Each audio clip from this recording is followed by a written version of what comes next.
Shilongo. I am a researcher at Research ICT Africa, which is a Pan-African think tank working on digital policy across the continent. To begin off, I just want to say that my brain might be a little bit slow. I've been traveling for 36 hours, so bear with me as I present this very important study of the landscape of AI use and policies in 9 different Southern African countries. So the background of this study was that we just wanted to map AI use, but also to support any discussions and any forthcoming interventions on the implementation of the UNESCO recommendations on the ethics of AI. As we all know, I think there's a global consensus that there are a lot of positives that can emerge from AI. However, they do pose risks, and they pose risks to human rights and local value systems, as the minister alluded to earlier. Our approach was basically just to see the penetration of AI by looking at who uses them, private or public stakeholders across 4 different policy areas, which were education, health and well-being, labor or the future of work, and climate change and environmental sustainability. We also reviewed existing policies and regulatory frameworks in the region and see how they respond to the use of AI in the region. We looked at 9 countries. They are Botswana, Lesotho, Malawi, Mozambique, Namibia, South Africa, Eswatini, Zambia, and Zimbabwe. So the findings are, that one, there's a growing AI usage in the region. However, they're not. The majority of them are not reflective with existing frameworks, and they're not well.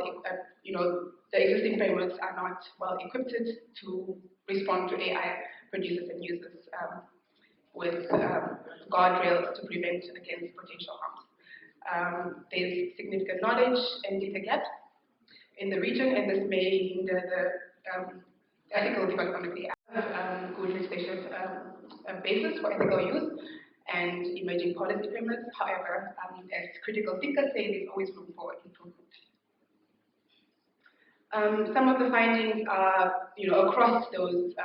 So the study looked at, we found about 110 use cases across the region, and we zoomed into about 44 of them. And from those, we came up with this analysis that we have here. And so we wanted to look at how they work. And understanding how they work, I think we'll be able to, from the understanding of how they work, we'll be able to map out ethical challenges or risks that emerge from there. And we identified about 5 categories, which are interactive AI, and that is basically using data to, when, for instance, like a smart personal assistant, that's an interactive AI. And there's functional AI, which is more, using data analysis, recognizing patterns, and, performing an action. And then there's analytical, which is the same as functional, but it gives recommendations. So there's no action, it is a recommendation for a certain action to be made. There was no use cases that used text AI. However, there was some that used a visual AI, which is using computer vision analysis and so forth. So we also looked at the use of AI across who are the people using AI. A majority of them, unsurprisingly, are from the private sector. However, there are a significant amount in the public sector. We can see in Africa there's a large amount of use cases in the private sector, and Mozambique is leading with the public sector.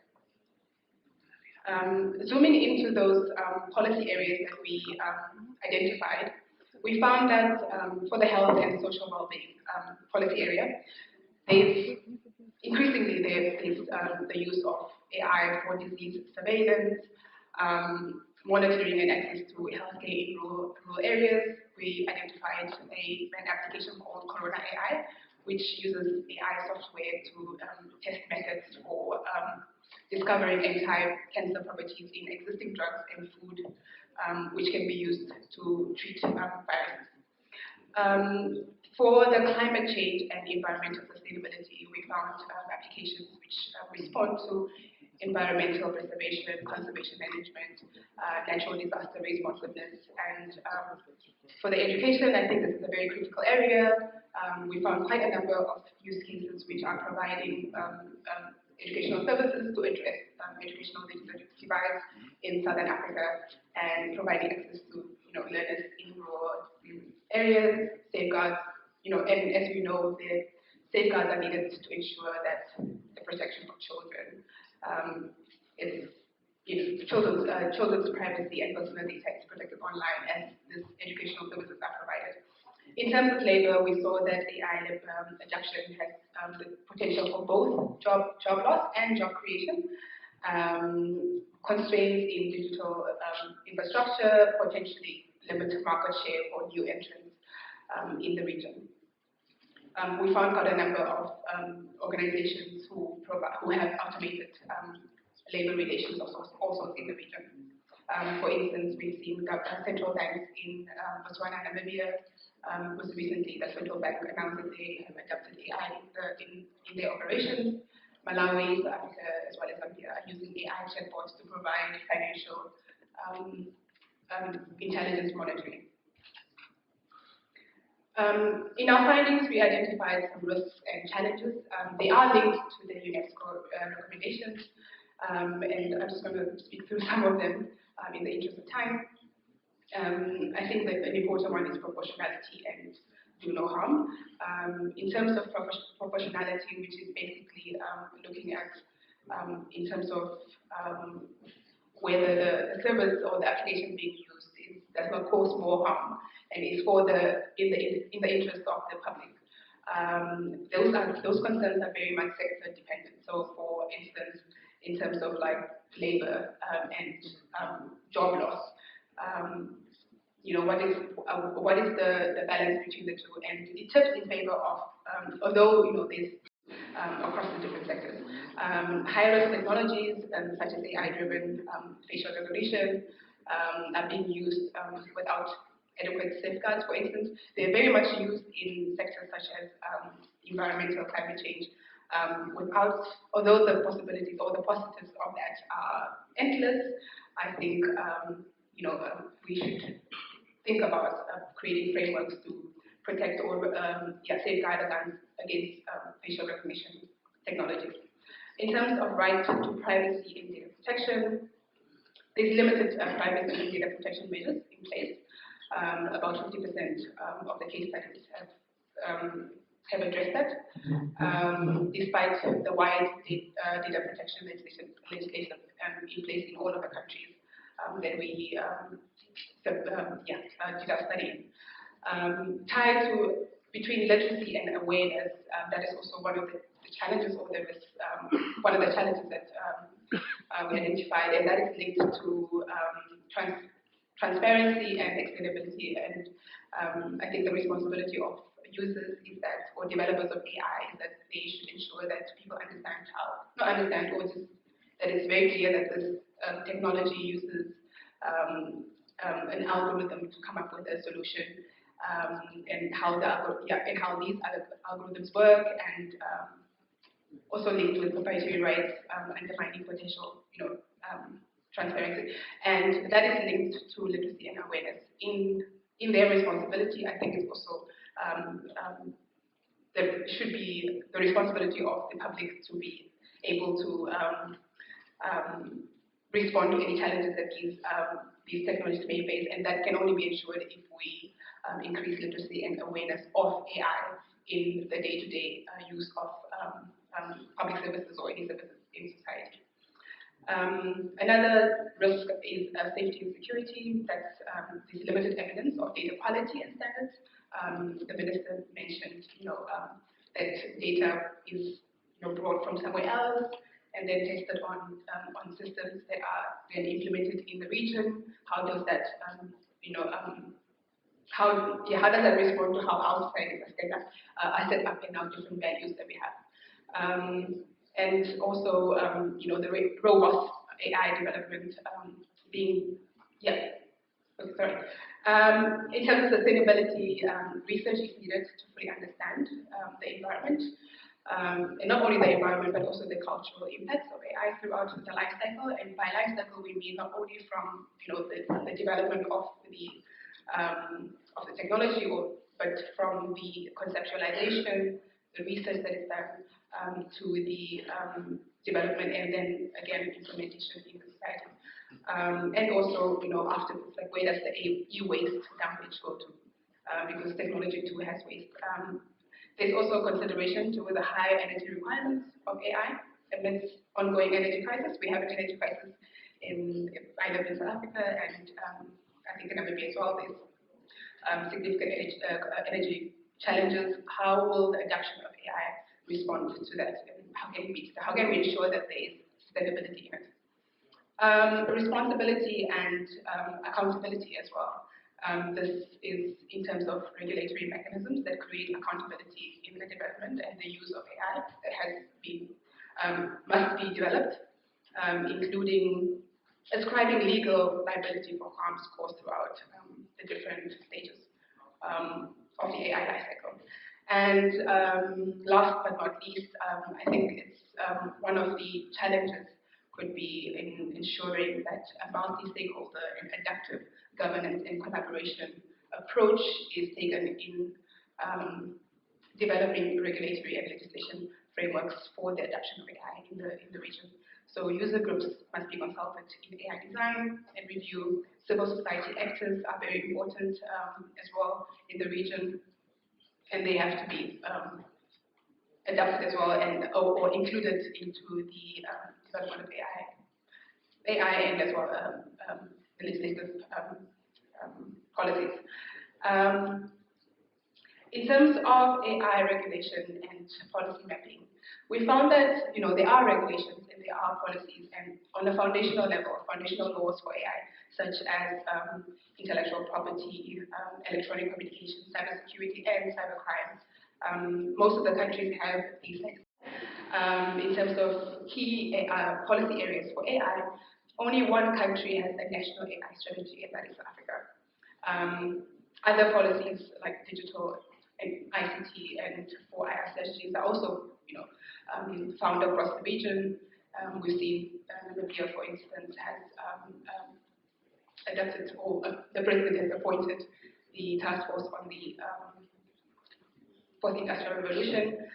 There are several e-learning and e-government policies as well as e-health. So across the region, there's no really pattern, but I think countries are adopting policies as fitting to their context and capacities.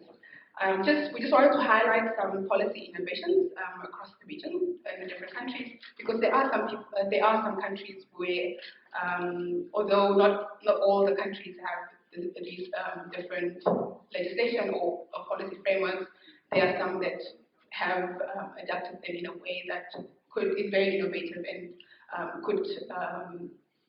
other countries could do benchmarking from that. In Botswana, for instance, they have the Electronic Communications and Transactions Act, which is a good example of accountability and transparency in electronic transactions. In ISA 20, there's the 2016 Consumer Credit Act, which addresses non-discrimination in data processing, including in credit profiling. So it talks about how there should be no discrimination related to financial services, and this can be relevant to the use of AI. In terms of Mozambique, we have an example of capacity building and the capacity building of public officials and women. I think this is very important in terms of responding on a legal and policy level. So the Digital Governance and Economy Projects Plan focuses on capacity building for initiatives and businesses led by women to increase gender representation in the ICT sector. So this is a good example of that. It's not only potential AI developers who need to be capacitated. Also, those who develop frameworks and policymakers should also be the focus of capacity building initiatives. In Namibia, there's the e-government strategic action plan, which is a good example of data frameworks in e-government planning. As we've seen, there's quite a number of AI adoption in the public sector as well. South Africa has, very important for AI, has an ethical AI research. So the Department of Science and Innovation's white paper on science and technology and innovation indicates a strong interest in AI, in both facilitating investment into core technology research, but also for addressing potential exclusions in relation to innovation activities. That's a good example of, already from research and development stage, framing or having these ethical issues framed in at that moment, at that stage. Zimbabwe has a Customer Rights Protection Act, which makes provisions for electronic transactions, including transparency regarding supply information, cooling off period, and restrictions on unsolicited communication. So after these risks and challenges that we identified, we came up with some key opportunities and recommendations for the region. In terms of policy, there's an urgent need to revisit ICT policy in relation to AI. Both inter, multiple, and transdisciplinary research can inform responsible AI policy approaches, as was previously said by the speakers, and how, and not only that, but also how technology and data-intensive research can adapt responsible AI practices. In terms of legislation, there's a need to prioritize the enactment of rights-based data protection legislation. There's also a need to consider legislative tools to